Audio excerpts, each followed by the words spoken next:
Hello दोस्तों, आज मैं फिर आपके सामने एक नई वीडियो लेकर आया हूं जो 12th और 11th क्लास के बच्चों के लिए है।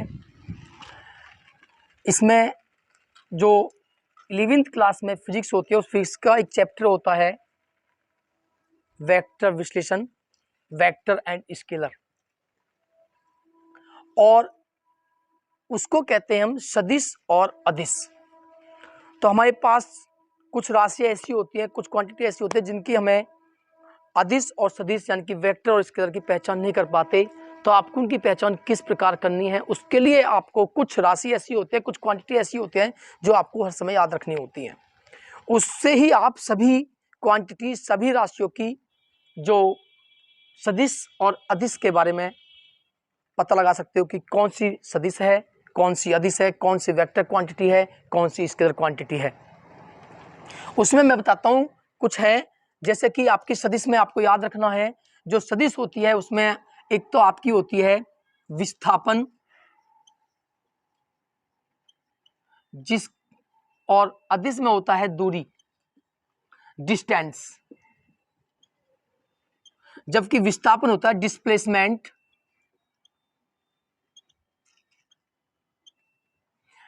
उसके बाद में एक और याद रखना है आपको भार, वेट।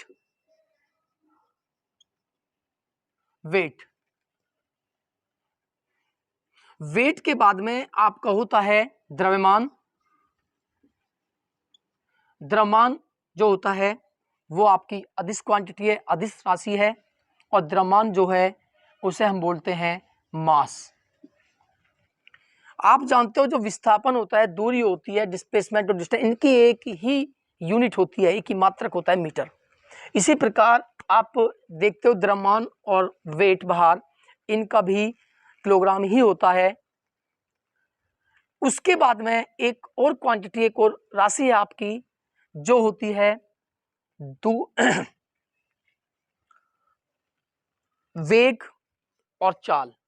तो जो वेग होती है वो सदिश क्वांटिटी है, जबकि चाल जो होती है वो अदिश क्वांटिटी होती है। वेग वेलोसिटी, जबकि चाल होती है आपकी स्पीड। दोनों के सेम ही यूनिट होती है, सेम ही मात्रक होता है मीटर पर सेकंड, बट एक आपकी स्केलर क्वांटिटी है, एक आपकी वेक्टर क्वांटिटी है। ये आपको विशेष ध्यान रखना है इसका। अगर आपके पास इनके बारे में है और किसी का भी आपको क्वांटिटी का फॉर्मूला है, किसी भी राशि का फॉर्मूला अगर आपके पास है तो आप उसकी स्केलर है या वेक्टर है ये फाइंड कर सकते हो। इसके बाद में आपको और याद रखना है, एक होता है आपका क्षेत्रफल। क्षेत्रफल जो होता है आपका एरिया, ये भी आपकी स्केलर क्वांटिटी है। एक होता है आपका वॉल्यूम, आयतन, एक ये याद रखना है आपको। एक याद रखना है आपको समय, टाइम, ये भी आपकी अदिश क्वांटिटी है। अगर आपको इनके बारे में पता है कि ये कौन सी क्वांटिटी, तो आप किसी की भी क्वांटिटी की अदिश और सदिश, वेक्टर और स्केलर के पहचान कर सकते हो, सरलता से कर सकते हो। मैं अभी आपको कुछ क्वांटिटियों के बताता हूं कि वो आपकी वेक्टर हैं या स्केलर हैं। उसके लिए आपको उसके फॉर्मूला याद होने चाहिए। अगर आपके पास फॉर्मूला है तो आप उनकी वेक्टर और स्केलर की पहचान आसानी से कर सकते हो। तो कुछ क्वांटिटी में आपके पास है, उसके लिए आपको ध्यान रखना है, एक बात आपको ध्यान रखनी है कि अगर एक अदिश है और दूसरी क्वांटिटी भी अदिश है, उनकी मल्टीप्लाई है, तो जो क्वांटिटी हमें फाइंड होती है वो अदिश ही क्वांटिटी फाइंड होती है। यानी कि scalar into scalar equal to scalar,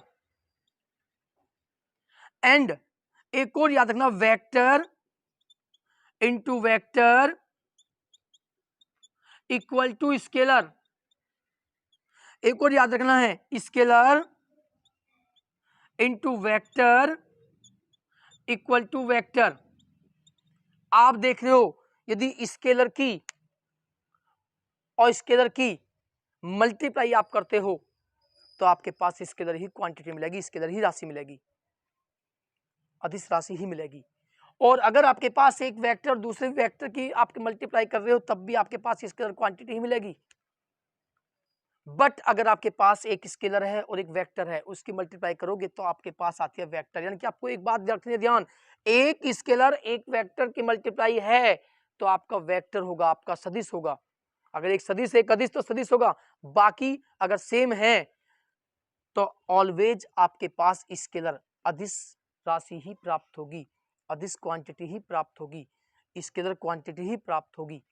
अब मैं आपको दिखाता हूं कुछ ऐसी क्वांटिटी, ऐसी राशियां जिनके बारे में आपको पता लगाना है कि वो वेक्टर हैं या स्केलर हैं। जैसे कि सबसे पहले मैंने आपने पढ़ा होगा एक्सीलरेशन के बारे में, आपने पढ़ा है एक्सीलरेशन होता है आपका dv अपॉन dt।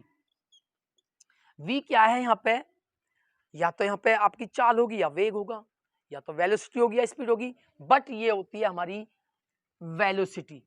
तो ये वेक्टर क्वांटिटी है और टाइम इज स्केलर क्वांटिटी। एक स्केलर एक vector equal to scalar vector quantity. तो जो एक्सेलेरेशन होता है त्वरण, त्वरण जो है एक्सेलेरेशन, वो आपकी एक वेक्टर क्वांटिटी होती है। अभी आपने देखा होगा फोर्स, फोर्स पढ़ते हो आप, फोर्स इक्वल होता है मास इंटू एक्सेलेरेशन, मात्रा गुना त्वरण। तो मास इंटू एक्सेलेरेशन मात्रा गुना त्वरण। आप देख रहे हो कि त्वरण होती है, एक्सेलेरेशन जो होता है वो आपकी वेक्टर क्वांटिटी है। और मास के बारे में मैंने अभी बताया था, mass is a scalar quantity, अदिश राशि होती है। तो one scalar one vector equal to vector. तो फोर्स आपकी जो बल है वो एक वेक्टर क्वांटिटी है। आपने देखा है वर्क, वर्क इक्वल टू होता है फोर्स इनटू डिस्प्लेसमेंट, बल गुना विस्थापन, नॉट दूरी, नॉट डिस्टेंस, डिस्प्लेसमेंट विस्थापन। और विस्थापन जो होता है, डिस्प्लेसमेंट जो होता है आपका, वो होता है वेक्टर क्वांटिटी, सदिश राशि। जबकि जो हमारा वर्क होता है, जब ये सदिश है तो वर्क और फोर्स भी सदिश है, तो जो वर्क होगा वो होगी हमारी एक स्केलर क्वांटिटी। तो वर्क जो है वो एक स्केलर क्वांटिटी है, क्योंकि फोर्स और डिस्प्लेसमेंट दोनों ही वेक्टर हैं। तो जो वर्क होगा वो आपका एक स्केलर क्वांटिटी होगी। उसके बाद में आप किसी का भी ये पता लगा सकते हो, जैसे कि आपने इनका बताया, अगर आपके पास उनके फॉर्मूला है तो आप पता लगा सकते हो कि वो स्केलर क्वांटिटी है या वेक्टर क्वांटिटी है। इसके बाद में आपके आते हैं एक डॉट प्रोडक्ट और एक क्रॉस प्रोडक्ट होते हैं आपके पास। तो डॉट प्रोडक्ट और क्रॉस प्रोडक्ट हम किस प्रकार फाइंड करते हैं वो हमें देखना है। तो देखिए जरा काट तो देख रहे हो आप, अब हमारे पास एक प्रोडक्ट होता है डॉट प्रोडक्ट। डॉट प्रोडक्ट क्या होता है, डॉट प्रोडक्ट को कहते हैं हम अदिश गुणन।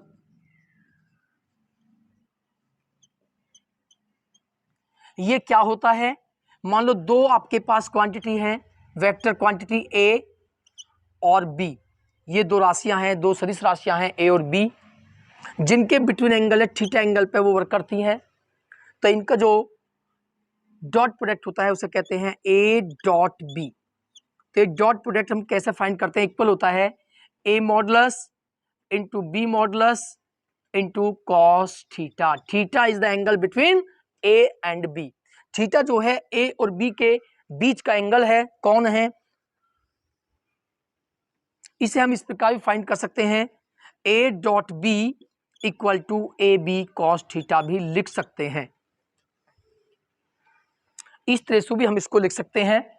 उसके बाद हम देखते हैं कि यदि थीटा की वैल्यू 90 डिग्री है, तो थीटा की वैल्यू जब 90 डिग्री होगी तो 90 डिग्री होने पर जो कॉस थीटा की वैल्यू होगी 90, कॉस 90 की वैल्यू होती है ट्रिग्नोमेट्री में 0।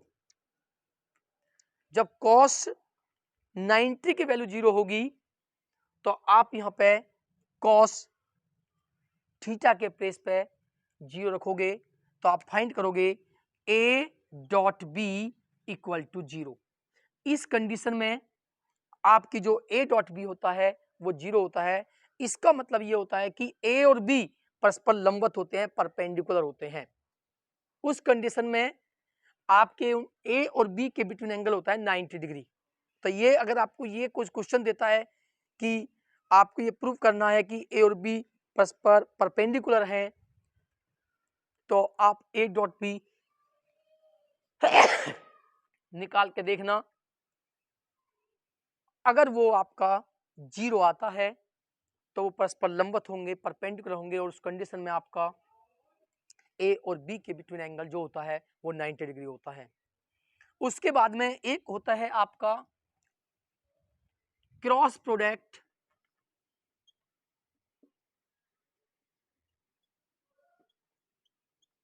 क्रॉस प्रोडक्ट को कहते हैं सदिश गुणन।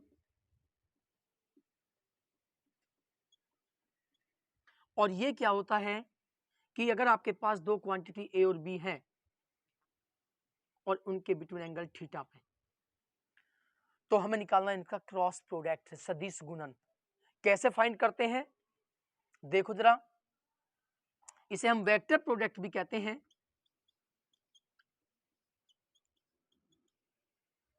कैसे फाइंड करते हैं इसको हम, इसके लिए आपका होता है a cross b equal to a का मॉडुलस इंटू b का modulus into sine theta into unit vector n। ये इसका फॉर्मूला होता है। वेयर जहां n जो होता है आपका वो होता है यूनिट वेक्टर, एकांक सदिश।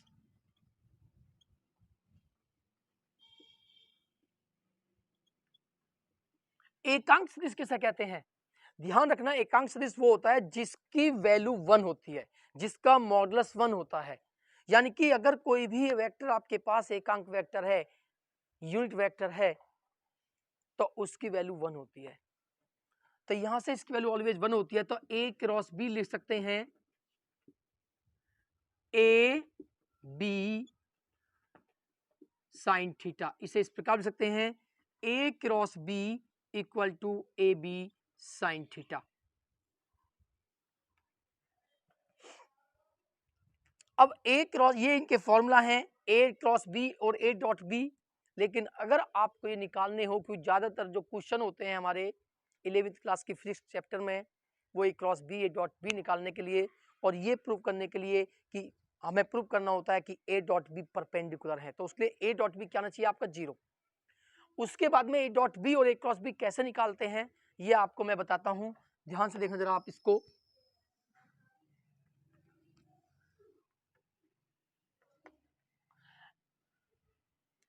एक क्वेश्चन आपके पास है, if a equal to i plus j minus K and vector b equal to 2i plus 2j plus 3k and find then find a dot b and a cross b। a dot b और a cross b आपको find करना है। तो आप कैसे find करते हो, ये क्वेश्चन तो आता ही है, मोस्ट इंपोर्टेंट क्वेश्चन है कि a डॉट b और a क्रॉस b आप कैसे फाइंड करते हो। तो उसके लिए आपने देखना है कि a डॉट बी जब फाइंड करोगे तो पहले एक जो वेक्टर है उसकी वैल्यू पुट करो i प्लस जे माइनस के। उसके बाद में डॉट b की वैल्यू पुट करो 2i plus 2j plus 3k। उसके बाद में किस प्रकार डॉट प्रोडक्ट होता है ये देखना है आपको। तो डॉट प्रोडक्ट करते कैसे हैं, जो आई का कोफिशिएंट होता है आई के कोफिशिएंट में मल्टीप्लाई करते हैं, जे का जो कोफिशिएंट होता है जे के कोफिशिएंट में मल्टीप्लाई करते हैं, के जो होता है के कोफिशिएंट की के कोफिशिएंट में मल्टीप्लाई करते हैं। मतलब जो आई का गुणांक है आई गुणांक में, जे के गुणांक की जे गुणांक में, और के कोफिशिएंट की के कोफिशिएंट में ही मल्टीप्लाई करते हैं। इस प्रकार आप डॉट प्रोडक्ट फाइंड करते हो। तो देखिए 1 की मल्टीप्लाई 2 में करोगे 2 1 जा 2 प्लस प्लस प्लस 1 की मल्टीप्लाई 2 में करते हो, 1 की मल्टीप्लाई 2 में करोगे तो आपका आएगा 2, माइनस प्लस माइनस, यहाँ पे k का कोएफिशिएंट है 1, 1 की मल्टीप्लाई 3 में करोगे, 3 की multiply 3, 2 + 2 4 minus 3, 4 minus 3 equal to 1। इस प्रकार जो a डॉट बी यानी कि डॉट प्रोडक्ट की वैल्यू आपके पास फाइंड हुई, वो डॉट प्रोडक्ट की वैल्यू फाइंड हुई आपके पास 1। तो इस प्रकार हम जो है a डॉट बी फाइंड कर सकते हैं। अब हम फाइंड करते हैं a क्रॉस बी। तो a क्रॉस बी किस प्रकार फाइंड करते हैं देखना। a क्रॉस बी निकालने के ये है जो आपने 12th क्लास में मैथ में चैप्टर पढ़ा था डिटर्मिनेंट, वहाँ पे आप उस डिटर्मिनेंट की वैल्यू फाइंड करते थे। तो जिस प्रकार आपने वहाँ पे वैल्यू फाइंड की थी उसी प्रकार यहाँ पे हम वैल्यू फाइंड करते हैं। उसके लिए पहले आपको लिखना है आई जे के, उसके बाद में जो ए के कोफिशिएंट हैं आई जे के क्या होते हैं, यूनिट वेक्टर होते हैं। किसकी डायरेक्शन में, एक्स वाई और जेड की डायरेक्शन में। तो यहाँ पर देखिए ए जो है इसमें आई का कोफिशिएंट है 1, जे का कोफिशिएंट है 1 और के का कोफिशिएंट है -1। ये देखिए -1 है, ये इसी पे ध्यान देना है आपको। जो आई का गुणांक है 1, जे का गुणांक है 1 और के का गुणांक है 1। इसी प्रकार हम बी के वैल्यू पुट करो, इसमें आई का गुणांक है 2, जे का गुणांक है 2 और के का गुणांक है 3। यानी कि आई का कोफिशिएंट है 2, जे का कोफिशिएंट है 2 और 3 का कोफिशिएंट है 3, के का कोफिशिएंट है 3। अब इनको हम कैसे सोल्व करते हैं देखो जरा। पहले लिखते हैं प्लस आई, उसके बाद लिखते हैं माइनस जे, उसके बाद लिखते हैं प्लस के। ये माइनस आई क्यों आता है यहाँ पे, ये आप थोड़े 11th क्लास में पढ़ना होगा अभी। तो कैसे इनकी वैल्यू पुट करते हैं, आई जिस कॉलम में है और जिस रो में है उसे छोड़ दीजिए आप। तो ये इस कॉलम में है, इस रो में से छोड़ दी तो आपके पास ये आती है वैल्यू 1 -1 2 3। जे इस कॉलम में है, इस रो में है, इसे भी छोड़िए आप, इसे भी छोड़िए तो आपके पास वैल्यू आती है 1 -1 2 3। के इस कॉलम में से छोड़िए, इस रो को छोड़िए तो आपके पास वैल्यू आती है 1 1 और 2 2। अब कैसे सोल्व करते हैं, 3 की मल्टीप्लाई 1 में करते हैं, इससे मल्टीप्लाई होती है 1 × 3, इसकी मल्टीप्लाई में से माइनस होती है ये मल्टीप्लाई 2 × -1 माइनस जे। इसी प्रकार इसमें 3 की मल्टीप्लाई 1 में करोगे आप 1 × 3, इसमें से मल्टीप्लाई ये माइनस होगी -1 × 2।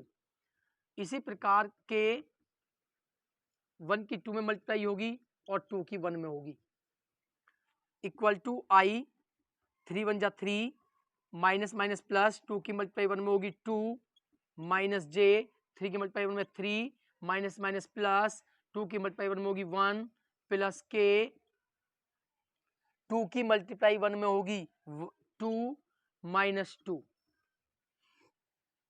ए क्रॉस बी जो वैल्यू यहाँ से आप फाइंड हुई +3 + 2 + के 5i +3 + 1 + -4j माइनस के 2 से प्लस के 2 कैंसिल +0 के लिख सकते हैं।